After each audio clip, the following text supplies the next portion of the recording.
এই বন্ধ ঘরে কেন তুমি একা বসে আছো? এই ঘরে হয়তো কেউ নেই, তাই কেউ তোমাকে দেখতে পাচ্ছে না। এখন মনে হচ্ছে আমি যাই করি কেউ বুঝতে পারবে না, কিন্তু না, তুমি ভুল ভাবছো। তুমি এখানে একা বসে যাই করো না কেন সেটা বাইরের মানুষ বুঝতে পারবেই। কারণ তুমি একা থাকতে যা পড়ো তা তোমার কথায় ফুটে ওঠে, যা তুমি খাও তোমার শরীরে ধরা পড়ে, তোমার চিন্তাভাবনা কেমন তা তোমার আচরণে স্পষ্ট হয়ে যায়। এই পৃথিবীর চোখে ফাঁকি দেওয়া অসম্ভব বন্ধু, কিন্তু আসল সত্যটা কি জানো? এই ভিড়ের মাঝে মানুষ হারিয়ে যায় আর একাকিত্বে মানুষ নিজেকে খুঁজে পায়। একাকিত্ব কোনো অভিশাপ নয়, এটা একটা সুপার পাওয়ার। তোমার আজকের ব্যর্থতা চিৎকার করে বলছে তুমি আগামীকাল ফোকাস ছিলে না, আর তোমার আগামী দিনের সাফল্য প্রমাণ করবে যে তুমি কতটা জেদি ছিলে। সময় তোমার হাতেই আছে, চাইলে সস্তা বিনোদনে নিজেকে ডুবিয়ে রাখতে পারো, অথবা নিজেকে আগুনে পুড়িয়ে খাঁটি সোনায় রূপান্তরিত করতে পারো।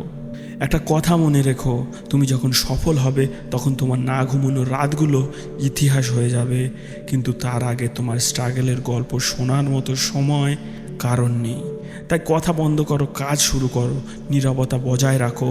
বড় স্বপ্ন কখনো চিৎকার করে দেখা যায় না, তার প্রস্তুতি চলে গভীর নিস্তব্ধতায়। ইতিহাসের পাতা উল্টে দেখো, যারা আজ দুনিয়া কাঁপিয়েছে তারা সবাই একাই লড়েছে। তারা কম কথা বলেছে, কিন্তু তাদের কাজগুলোই বেশি আওয়াজ করেছে।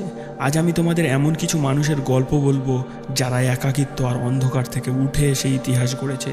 মন দিয়ে শোনো, কারণ এই গল্পগুলো তোমার ভিতরের আগুনকে আরও বাড়িয়ে দেবে। নাম্বার 1, ল্যারি অ্যালিসন, যিনি ছিলেন ওরাকেলের প্রতিষ্ঠাতা। তিনি ছোটোবেলাতেই তার বাবা মা ছেড়ে চলে যায়। সে বহু চাকরি থেকে রিজেক্ট হয়েছেন, প্রজেক্ট ফেল করেছে, কিন্তু তিনি কোনো দিন থামেননি। তিনি বলেন, তুমি যদি পুরনো কাজই বারবার করো তবে পুরনো রেজাল্ট পাবে। সেই জন্য নিজের লিমিটকে ভাঙতে হবে। ব্যর্থ হলে সেখান থেকে শিক্ষা নিয়ে নতুন পথে হাঁটতে হবে। Number 2, Opera Winfrey. তিনি ছোটোবেলায় নির্যাতনের শিকার হয়ে মাত্র 14 বছর বয়সে বাড়ি ছাড়েন। তাকে বলা হয়েছিল তিনি টিভি অ্যাঙ্কারের জন্য ফিট নন, কিন্তু সেই রিজেকশনকে তিনি নিজের সবচেয়ে বড় অস্ত্রে পরিণত করে। আর আজ তিনি আমেরিকার টক শো হোস্ট করেন, একজন টেলিভিশন প্রডিউসার, একজন অ্যাক্ট্রেস, এবং তার সঙ্গে তিনি একজন লেখক। তিনি বলেন, নিজের জীবনে স্টিয়ারিং নিজের হাতে না রাখলে তুমি পৃথিবীর সবচেয়ে বড় বোকা। নাম্বার 3, সারা ব্লেকলি, যিনি ছিলেন স্পেনেক্সের প্রতিষ্ঠাতা। অনেকেই ভাবে আমি তো কিছুই জানি না, আমি কিভাবে পারবো, কিন্তু সারা বলেন তুমি যা জানো সেটাই তোমার সবচেয়ে বড় শক্তি, কারণ তোমার কাছে নতুন করে শেখার সুযোগ আছে। তিনি বহুবার ব্যর্থ হয়েছেন, বারবার দেউলিয়া হয়ে দেখেছেন, একা কেঁদেছেন, কিন্তু সেই একাকিত্বেই তিনি তাঁর নিজের স্বপ্নের সাম্রাজ্যের নকশা তৈরি করেছিলেন। Number 4, রেইনহোল্ড Messner.